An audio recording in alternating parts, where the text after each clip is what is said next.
Kuanza ni hatua kubwa, lakini kuendelea ndicho kipimo halisi.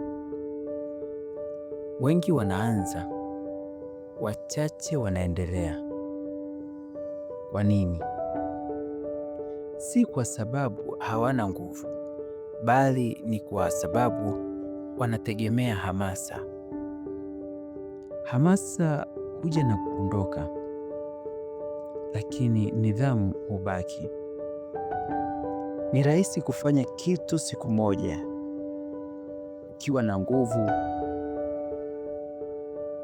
Ni ngumu kufanya kitu kile kile wakati hujisikii kufanya. Hapo ndipo tofauti huanza. Nidhamu si adhabu, ni uamuzi wa kimya kimya kujitokeza kila siku, hata kama ni hatua ndogo, hata kama hakuna anayeona, hata kama hakuna matokeo ya haraka. Kwa sababu ukweli ni huu: maisha hayabadiliki kwa siku moja, hubadilika kwa kurudia mambo sahihi kwa muda.